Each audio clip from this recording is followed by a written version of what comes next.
values.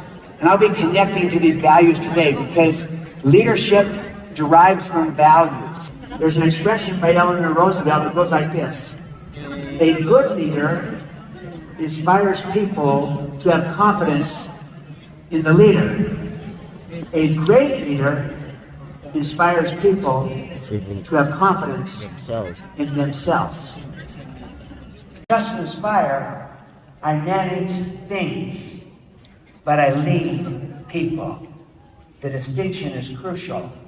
Look, we need good management, even great management, of things, of systems, of processes. People farther, because the weakness of motivation is that it just, do rewards motivate? Sure, they motivate people to want to get more rewards. And that's a good thing. But there's a level beyond it. And that is inspiration.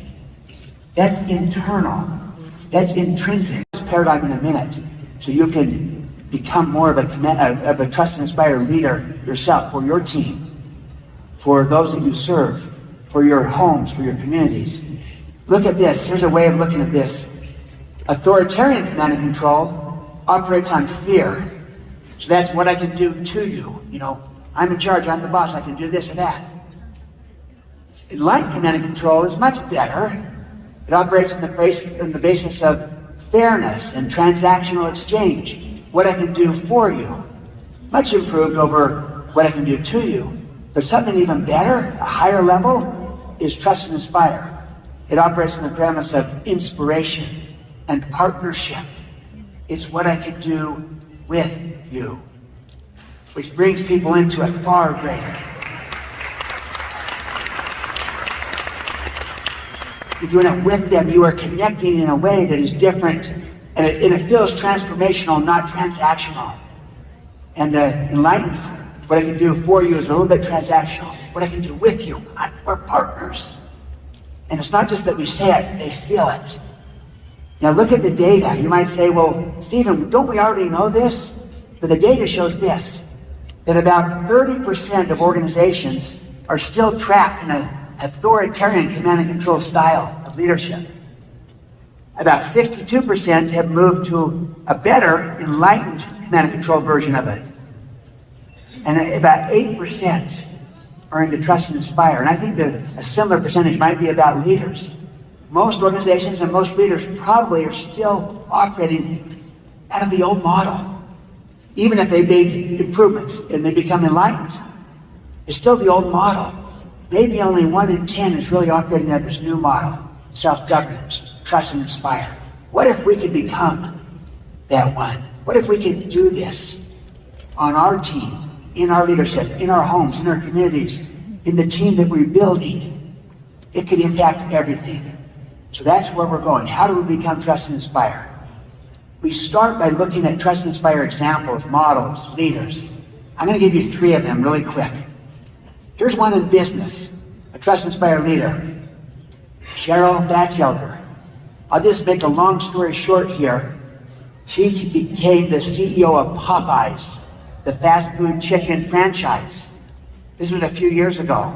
And when she came in, Popeyes was not doing very well. They had had 4 CEOs in the prior 7 years. And they were kind of just turning over and it wasn't working. They had complete distrust and acrimony between the franchisees and the stores and the home office. They not only didn't trust each other, they didn't like each other. It wasn't working. She came in as a trust and inspire leader, different than the prior leadership they had had.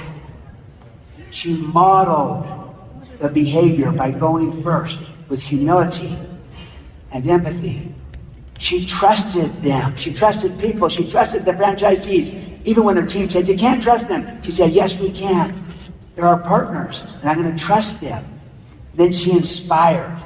How? By connecting with people through caring and a sense of belonging, and then connecting people to purpose and to meaning and to contribution. A long story made short, they began to win in the workplace, and they built a high-trust culture between the home office and the franchisees, and they became inspired. They began to win in the marketplace, began to collaborate better, innovate better, came up with all kinds of new ideas and products. The net effect of this is they went from 14% to 27% in market share, nearly doubled. But look at their stock price, from 11 to 79. She unleashed the greatness of the organization by first unleashing the greatness of her people. And it changed everything.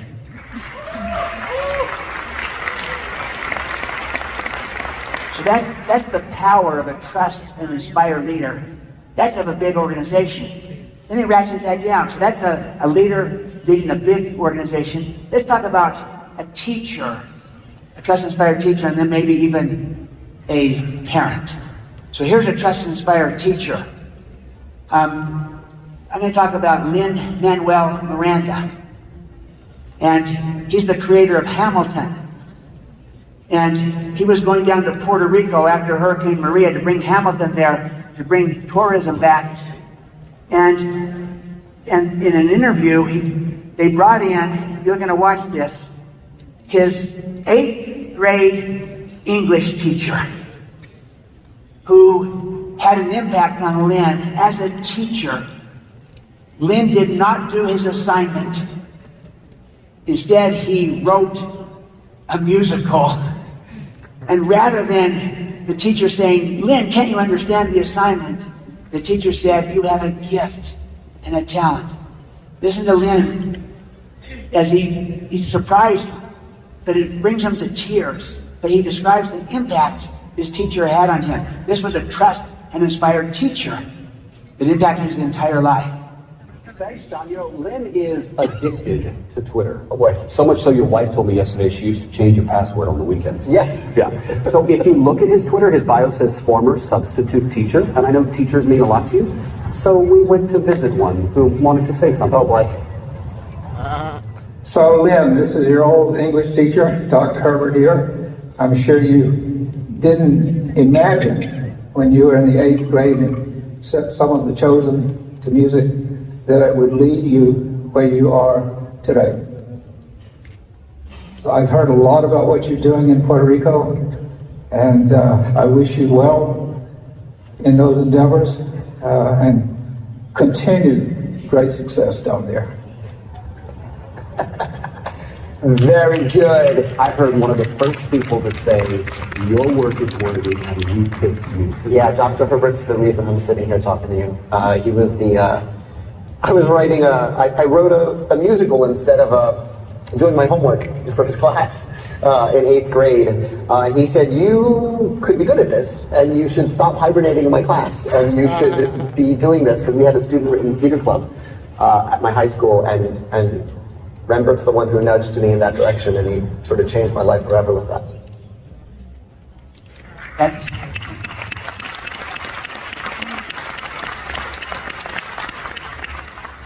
That's the power of a teacher, being trusted and inspired, believing, seeing the potential, the greatness in another, helping them come to see it, changes his life forever. And then even for a parent, I'll tell you my story. And as I'm doing this, I want you to think about your story. In fact, I'm going to ask you right now to think in advance. Who has trusted and inspired you in your life, from any walk of life? Whether at work or at home or in the neighborhood, the community, on a sports team, at church, wherever it might be in what matters to you.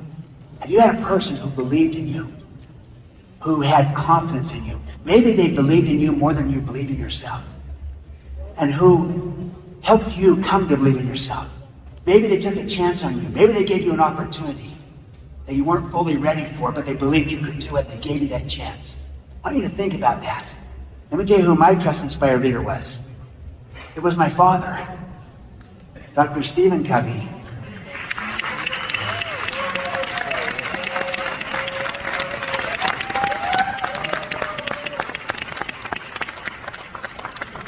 And he not only was a trust-inspired leader, he was a trust-inspired parent.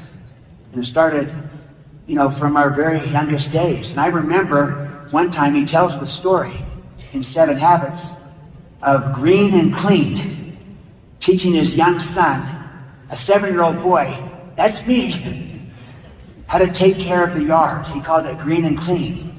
And I'll make a long story short, he taught me how to do it. he trained me over 2 weeks. We had a big lawn. Again, this was 53 years ago. So we had a big lawn, 3 different locations. This was before automatic sprinklers. And he taught me how to take care of it, that I needed to turn on the sprinklers every day. But how I did it was up to me. If I wanted to, I could just use buckets or hoses. But he said, I'd use the sprinklers if I were you. But all I care about is that the lawn is green and clean. So he trained me on how to make the lawn green and clean, to take care of it. But then he built in a process for accountability. He said, Stephen, son, you judge yourself. I'm not your judge. You judge yourself against the standard of green and clean. But we'll walk around once a week and you tell me how it's going, how you're doing. And you can judge yourself and report back on how you're doing. So he trained me for 2 weeks, and then he gave me the job, turned it over to me. He trusted me. Well, guess what? I did nothing at first. The first several days I did nothing. He turned it over on a Saturday. I did nothing. Sunday, nothing. Monday, Tuesday, Wednesday, nothing.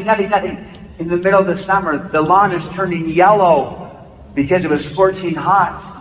And he said that he was just about to just take the job right back, thinking he's too young, he can't handle it, or he was about to go command and control on me and just say, you get out and do this, you do that, and just kind of bark out the orders.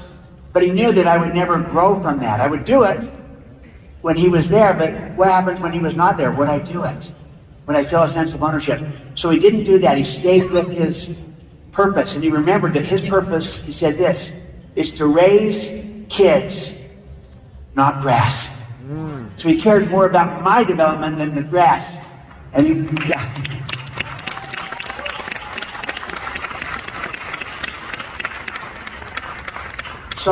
but he did go back to the agreement that he built. And he said, why don't we walk around and you tell me how you're doing, like we agreed that we do once a week. And again, you can tell me how it's going. So as we began to walk around, I could see that the lawn was not green, it was yellow, and it was more yellow than ever before, and it was not clean, there was garbage strewn throughout. And I began to break down and cry. And I said, but Dad, this is so hard. And he kind of said, well, what's hard? You haven't done one single thing yet. But what was hard was me learning to take responsibility, to take initiative, to own this. That was what was hard, is to own this, to take responsibility. And I said to my dad, would you help me? And he said, what was our agreement? And I said, well, you told me you'd help me if you have time. That's right. Do you have time, Dad? I've got time. So I ran into the house, and I came out with 2 garbage sacks. I took one, and I gave him one. And then I started to direct and instruct my dad and said, would you go over and pick up that garbage over there in the corner? Because it makes me want to vomit. And he said, I'm your helper. I'll do whatever you want. It was at that moment that I realized I own this job. I am responsible. Again, I'm 7 years old. My dad is doing what I'm asking him to do. I'm leading him. And I own this. And from that day forward, I took care of that lawn. And it was green and it was clean. Not only that summer, but for many summers to come. Now, my dad would use this story to illustrate a win-win performance agreement. But I was 7 years old. I didn't know what those words meant. But here's what I knew as a 7-year-old. It was very simple. I felt trusted. I felt my father trusted me, and I didn't want to let him down. I felt inspired by him.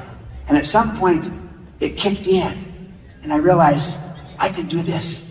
He helped me see myself differently as a 7-year-old. I'm capable. I'm responsible.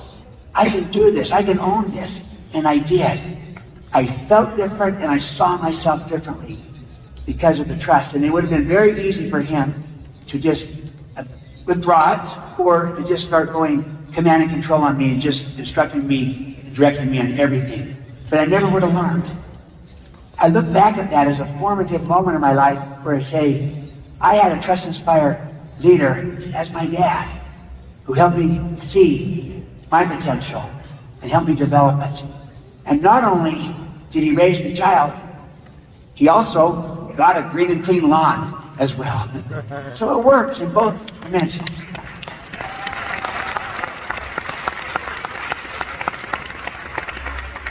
And see, that's what a trust and inspire leader always is trying to do.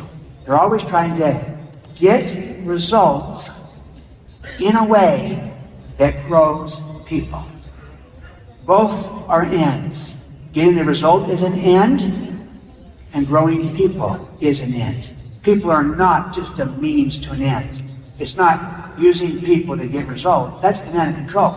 Trust and inspire is getting results in a way that grows people. Two ends. It's a better way to lead. So here's my question. I gave you my example of a trust and inspire leader. I come back to you. So my father was not just green and clean, he was trust and inspire. Who has trusted and inspired you? Think of a person in your life who believed in you. A person who showed confidence in you. Maybe they believed in you more than you believed in yourself. A person who took a chance on you, gave you an opportunity. A person who trusted and inspired you. Could be anyone.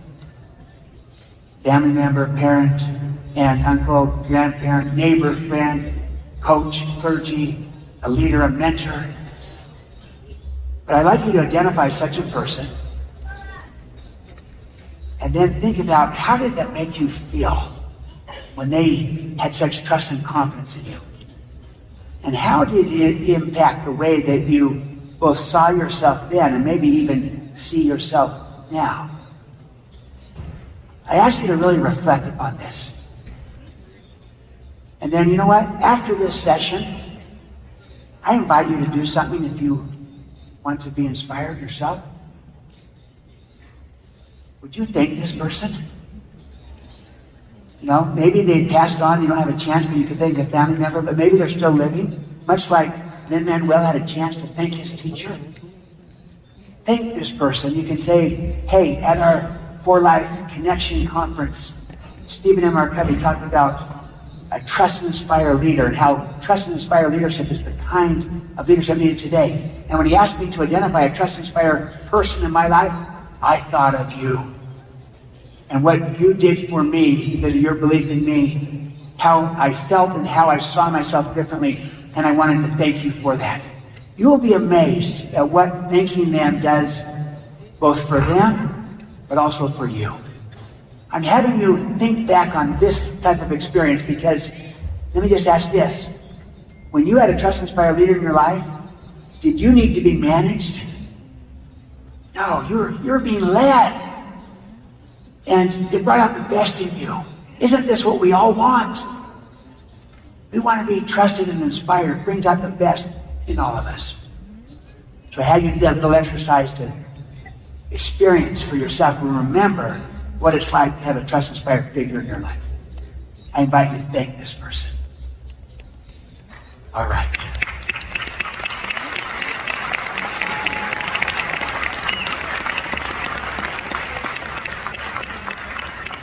My friends, I'm now going to shift gears and talk about how we can become trust and inspire leaders for our teams, for those around us, where we lead through influence, not through position. And where we try to inspire, not merely motivate. Again, I'm not against motivation, but there's something beyond inspiration. So that we can attract and retain the best people and bring out the best in people because they choose it.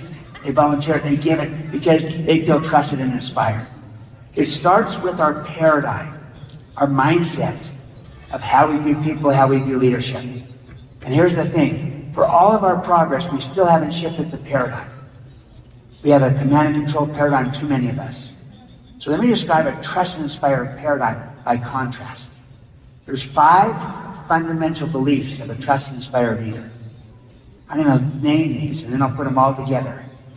This is how a trust and inspired leader views people and how they view leadership.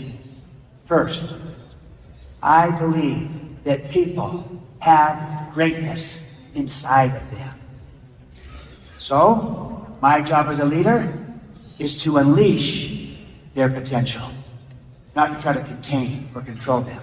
I'm like the gardener that sees the power in the people, the power in the seed. And I'm trying to unleash it, not control it. Another belief. I believe that people are whole people, meaning body, heart, mind, spirit. And they bring their whole selves to work, to their jobs, to the work that you do together. So, if I believe that, then my job as a leader is to inspire, not merely motivate. If people were only economic beings, if they only cared about money, then motivation. So inspiring is better than just motivating. So that's the more complete way of viewing people. I see greatness in people, and they're whole people, not just fragmented parts. Now, how do I see leadership?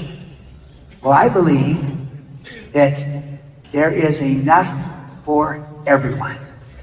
That's an abundance mentality, not a scarcity mentality. So, my job as a leader, if I buy that belief, is to elevate caring above competing. Yes, we can compete in the marketplace, but let's care and collaborate in the workplace. So much better. Another belief. I believe that leadership is stewardship. It's about responsibility, not rights. So if I buy that belief, then my job as a leader is to put service above self-interest. And I know that service is one of your values. When you put service above self-interest, the interesting thing is self-interest will take care of itself. Seek to bless, not to impress. And in the process of blessing, others will be elevated too.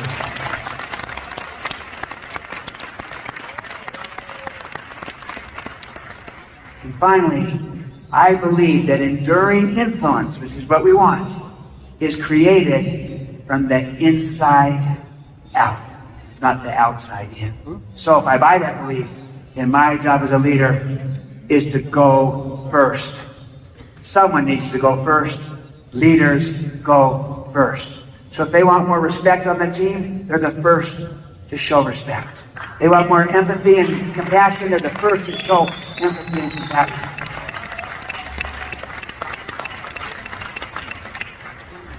Leaders go first. They're not waiting on anybody else. Look at these beliefs together collectively. They comprise a more accurate, a more complete, a more relevant paradigm of how I view people and how I view leadership. So I'm going to have you in just a moment, I'm going to have you look up on the screen here and pick one of these to work on and get better at. I want you to walk away today with a few takeaways. I invite you to pick one of these beliefs to work on, to get better at. You'd like to do more of. And you might ask yourself, are there times and places where my style gets in the way of my intent? Maybe my actions get in the way of my beliefs. So the beliefs on the left, I might say, I believe all those things, but do I always demonstrate it with my actions on the right? Sometimes we don't. In what situations or relationships does your style get in the way of your intent? I'll give you a fun little example for me. This was a few years ago when my kids were younger, and I had five kids, and we'd go on a vacation, and this is back when they were young, and I'd be all worried about them when we go to the airport. I was worried that they were not going to make the flight, and they'd just run off and go to a store, go someplace else, and I was trying to corral them and herd them along, and I'd get stressed out. And I'd get really worried and stressed, and I started yelling and saying, do this, do that. And I was treating them as if they had no greatness. I was just trying to control them. And my kids came up with a name for it. They'd say to each other, hey, look, watch out. Dad's got airport face. And airport face means I was freaked out and all worried that my kids were going to miss everything, and I was yelling at them and controlling them, commanding them everywhere. And here we were going on vacation trying to have fun, and nobody's having fun because Dad's got airport face. So I tried to learn over time that under stress, under certain conditions, it's very easy for my style to not match up with my intent, which was to believe in my children. So I ask you the same question. It can happen to all of us. It happens to me. But if you go back to those 5 fundamental beliefs, would you pick one of these to work on as we walk out of our session today that you'd like to get better at? By picking one, it doesn't mean you ignore the other four. But it's hard to do everything at once. But if you could just get better at one of these, you'll become more of a trust and inspire leader. It will enable you to attract and retain, engage and inspire the best people and bring out the best in them. So pick one. This will be the first of 3 parts of an action plan you're going to build for yourself. Here's part 1. One of these fundamental beliefs that you want to work on and get better at. Okay, now let me shift to the next thing. It starts with our paradigm, then it moves to our actions or our responsibilities, what I call our stewardships. There are 3 stewardships to move from command and control to trust and inspire. And I think the best translation for stewardship, I was in Central America last week, is essential responsabilidad. Responsabilidad esencial. Right. Essential responsibility. It's the best translation.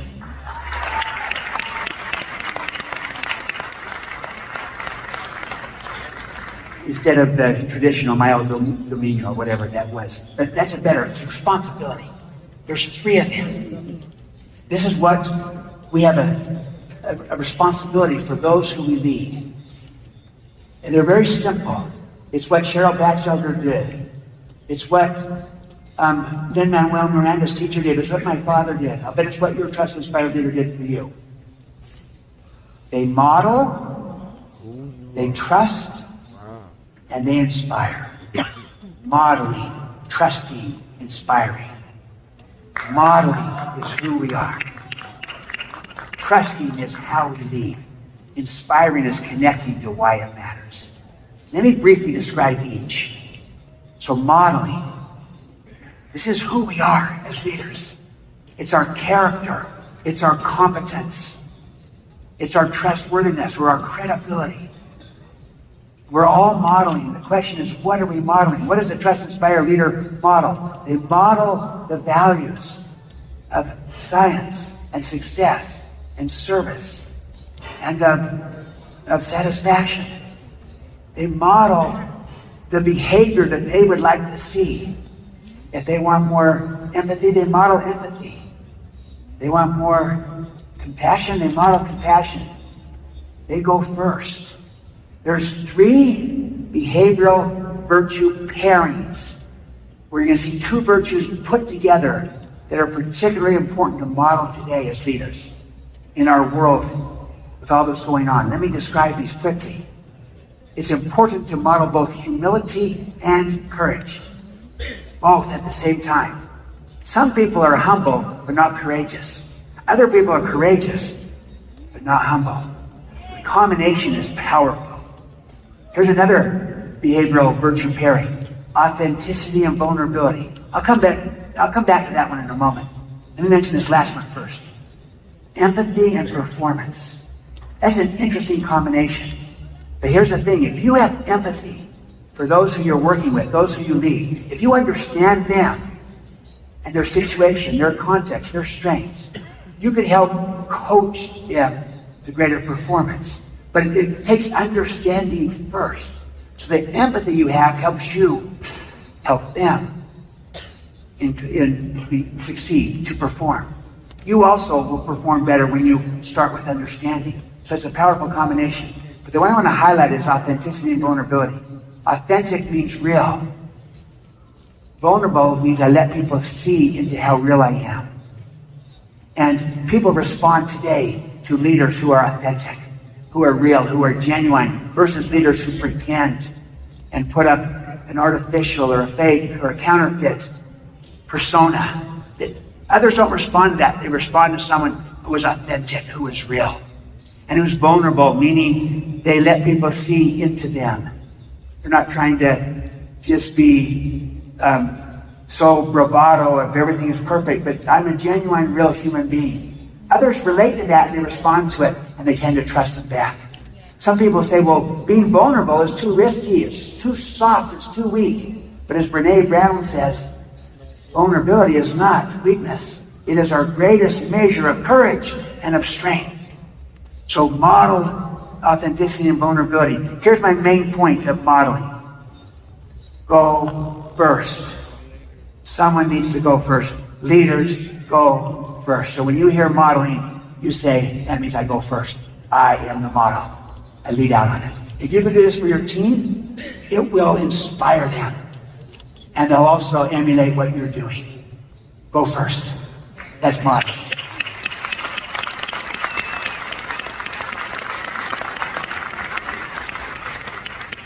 So our second stewardship then is trusting, to trust those that we work with.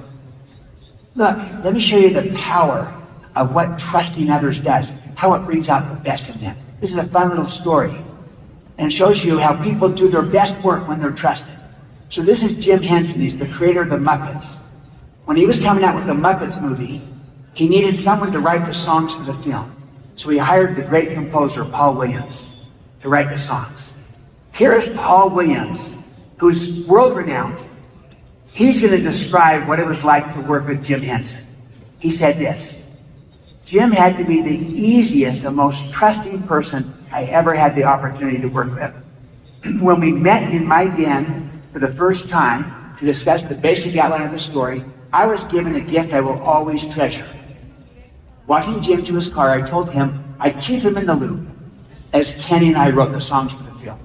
He responded with, "Oh, that's all right, Paul. I'll hear the songs in the studio when we record them. I'm sure they'll be terrific."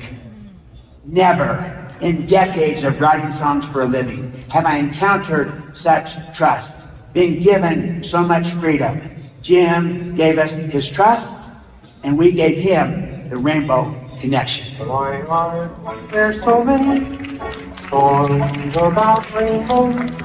And what are the other kinds? People do their best work when they're trusted. I know I do. I bet you do. And I bet your team does too. So look, here's the thing. You could have two trustworthy people working together, both trustworthy, and yet no trust between them, even though they're both trustworthy, if neither person is willing to extend trust to the other, to give it. So if we want to have trust, like we want to build a high trust team, if that's the outcome we want, a high trust team, we need to be, as leaders, both trustworthy. That's the idea that trust is earned. I'm calling that modeling. But we also need to be trusting. That's the idea that trust is given. Because trust is both earned and given. That's trusting. So when we both model and trust, when we are a model and we extend trust, we will create trust the noun, the outcome. But if we're not trusting of others, they'll tend to not trust us back, and we won't create the trust. So that's an interesting thing about it. Now look, when you look at trusting, I'm not asking you to just blindly trust anyone and everyone. No, you got to be smart about it. So what you do, what my dad did with me, with Green and Clean, you clarify expectations, want the yard to be green and clean, and you agree to a process of accountability. Let's walk the yard once a week. You tell me how you're doing against the green and clean. That way, it's a smart trust, not a blind trust. We have expectations and accountability. This enables you to extend trust more abundantly to people because you build the agreement with expectations and accountability. But you're always trying to grow people in the process. You want to grow people. So you build the agreement through expectations and accountability, and you grow people. Building the agreement will help you get the result, and you do it in a way that grows people. My dad got a green and clean yard, and he grew the child. That's the idea. Now look, here's 3 outcomes that come from trusting. First, people rise to the occasion and perform better, like Paul Williams did. Your people will too. When they're trusted, they'll be inspired. Second, people will develop greater capabilities. They grow. And third, they reciprocate and return the trust. They give it back to you.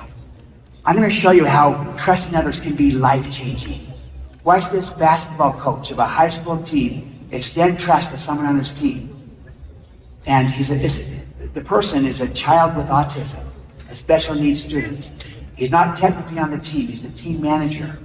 But the coach decides he's going to give this child, Jason McElwain, a chance. He's going to trust him. He's going to put him in a game. Watch what happens. Trusting others can be life-changing. Take a look. Most basketball teams aren't known for their team managers, but most teams don't have Jason McElwain. Jason was a special ed student at Greasapina High. His nickname is J-Mac.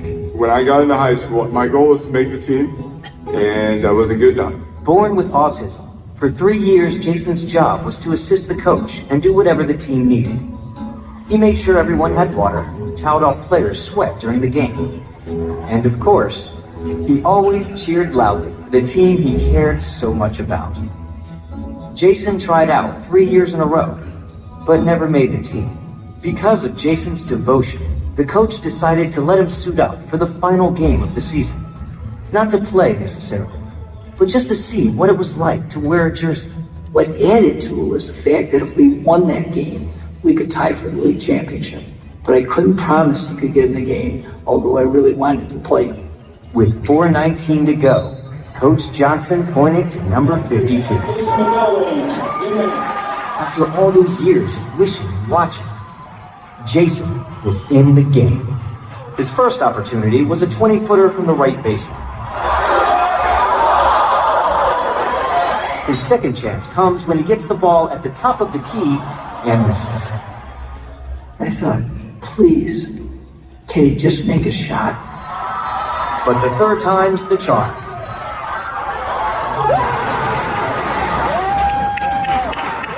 Like the next, I've never witnessed before in my 25 years in coaching. With his teammates giving him the ball at every opportunity, Jason shot. And shot. And shot. 3-point after 3-point. And with each bucket, the crowd and his team went a little crazy. With just about 3 seconds to go, Jason stops 3 feet behind the arc. I think to myself, Jason, don't shoot from there, it's too far. He lets it go anyway. He beats the buzzer and creates pure pandemonium. In the space of just 4 minutes, Jason scored 20 points, making him the highest scoring player in the game.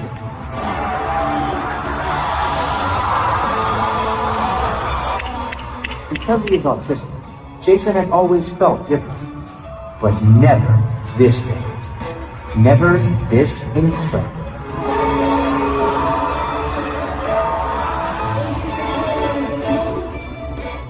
Since that time, Jason has continued to work with Jim Johnson, but he has a new nickname, Coach J-Mac. Being given a chance is unbelievable. Being given a chance changed my life.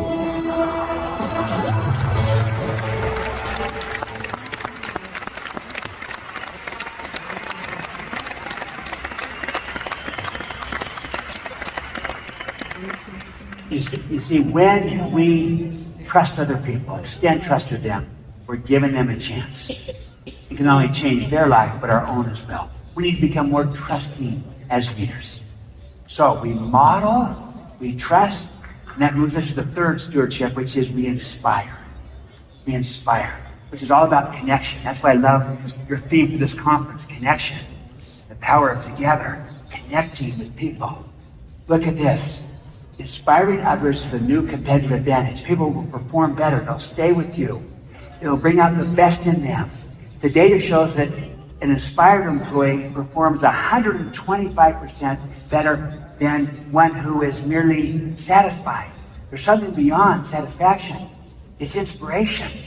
And people that are inspired, members of your team that are inspired, they'll go to another level, but they'll also be happier and have greater well-being. But then look at this. Here's my big paradigm shift. Inspiring others is a learnable skill. Everyone can inspire. It's not just for the charismatic. Sometimes we thought, well, to inspire, I got to be charismatic and dynamic, and that's not me. No, you don't have to be. I know people who are charismatic, but who are not inspiring.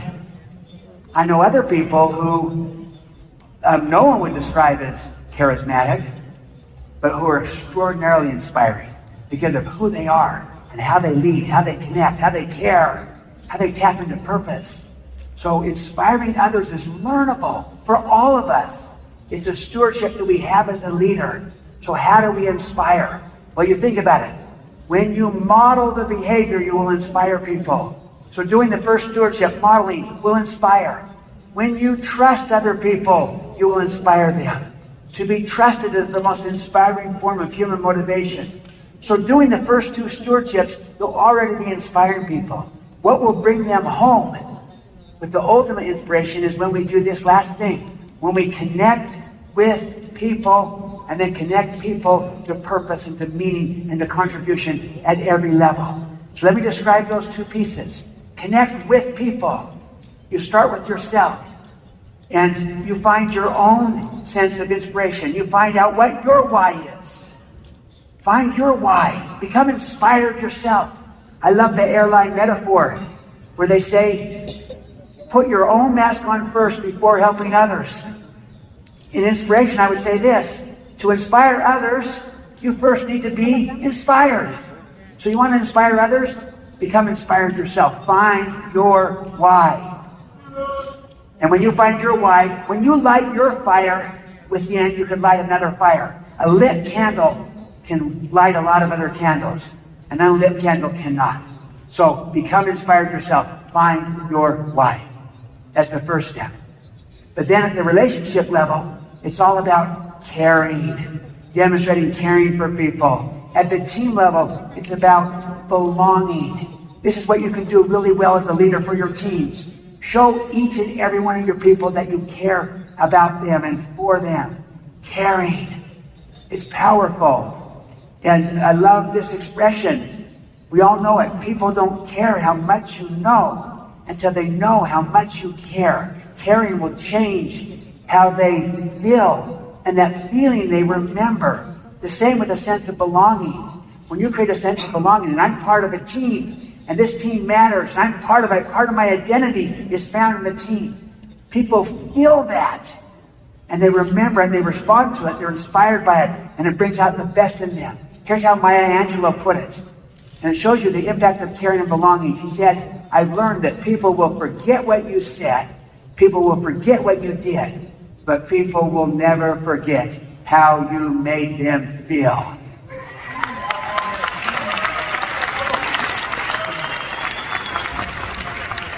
And caring and belonging will help people feel that they are part of something and that they matter. Finally, we also then connect, not only with people, we connect to purpose and to meaning and a contribution to things that matter. This is the idea that you can create and embed purpose, meaning, and contribution into almost any role, into almost any organization. So I was with Pepperdine University. Here's their graduate school of business, Graduate School of Business. They said, our purpose is not to create leaders who are best in the world. Our purpose is to produce leaders who are best for the world. Best for the world leaders. Like, just that one word change inspires people because there's purpose for everyone. You have it. You have for life. Here's from Bianca. Our science and success are known worldwide, and because of that, our capacity for service is without bounds. And you can have this service and this contribution, this purpose that can be what inspires. You're connecting the purpose, the meaning, and the contribution, and you can lead out in doing that. Friends, I've given you 3 stewardships to move from command and control into trust and inspire. You model, you trust, and you inspire. So for your second component of your action plan, would you pick one of these 3 stewardships to work on and get better at? One that you want to improve. All of them are important, but it's hard to do everything at once. So by picking one, it doesn't mean you ignore the other 2. I'm just having you get started with one. Pick one. Maybe you say, I'm going to pick modeling because you can never model enough. Maybe you say, I'm going to pick trusting because I have a hard time letting go and I want to build that agreement. Or maybe you're saying, I'm going to pick inspiring because the idea that inspiring others is learnable as a skill, that's a new idea. I invite you to pick one. And that's the second part of your action plan. So you've got a fundamental belief to work on. You've got one of the stewardships to work on. And there's one more piece I want you to do. I want you to choose one relationship that you would like to transform and make better. Just like someone was a Trust Inspire leader for you, what if you could become a Trust Inspire leader for that person? So would you pick someone in your personal, your family, or professional life for whom you would like to be a trust inspire leader for them, just like someone else was for you? And here's the thing, if you can do it with one, you can do it with another, and another, and another. That's the third part of the action plan. Choose a relationship.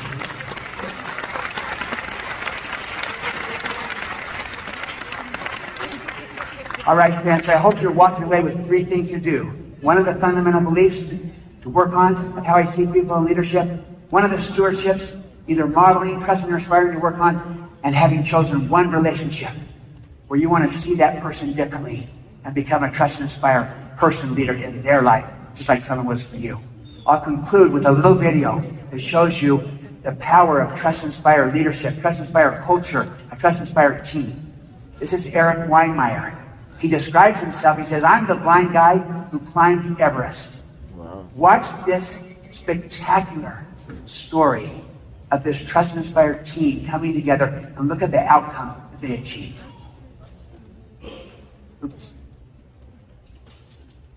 You know what? I don't know that it's right there. Hang on. This will be worth it.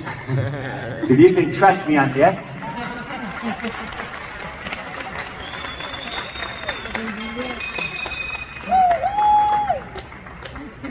That's not it. Oh, 1 second here.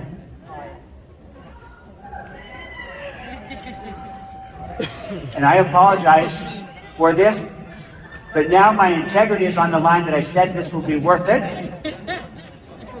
And so I'm going to try to come through and deliver. And we go.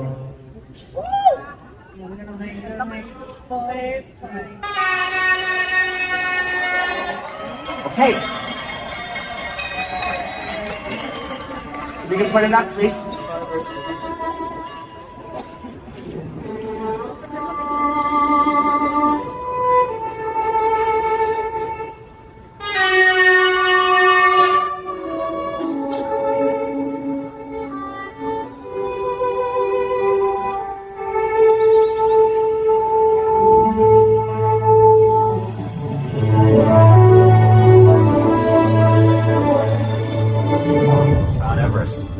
Tallest point on Earth.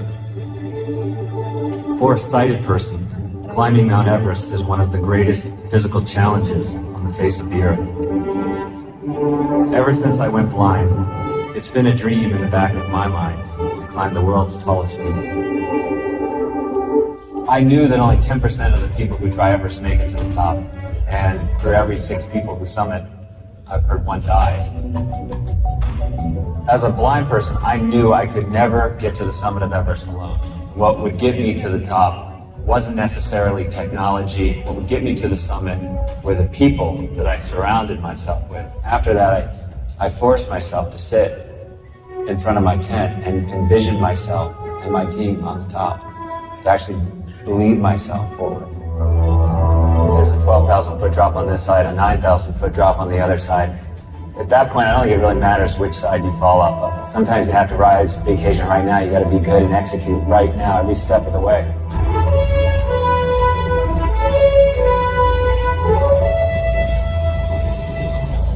You're on the top. Have the move. I can't believe it. Good job. Did it, man. You're on top of the world. You are on top of the world. I don't think I'm very different from anyone else. I think everyone has a yearning for greatness inside them. The ability to reach out into uncertainty. In a sense, I guess, to climb blind.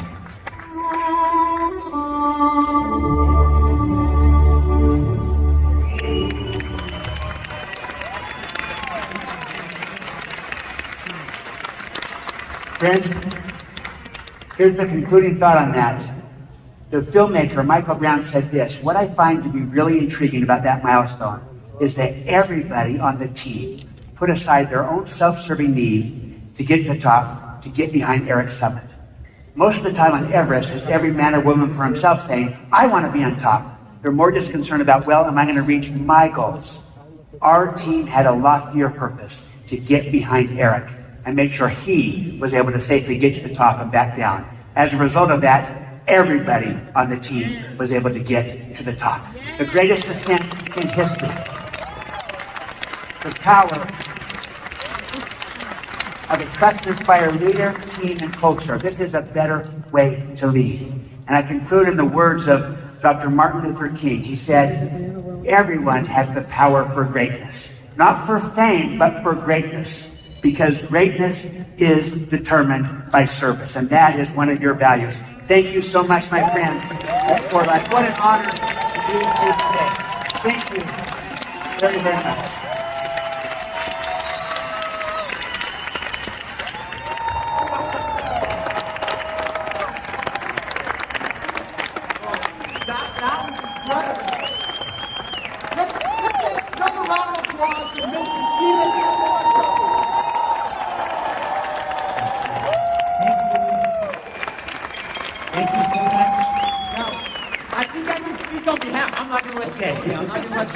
I think I can speak on behalf of everyone here when I say that that was inspiring and definitely just what we needed to hear today. Yes. As a token of our gratitude, For Life would like to make this donation to your charity, Bridal of Hope, an amazing organization that seeks to transform the lives of young women through horses and good habits. Thank you so much for being here, sharing your valuable insights with us. It's been such a great privilege. Thank you, everyone.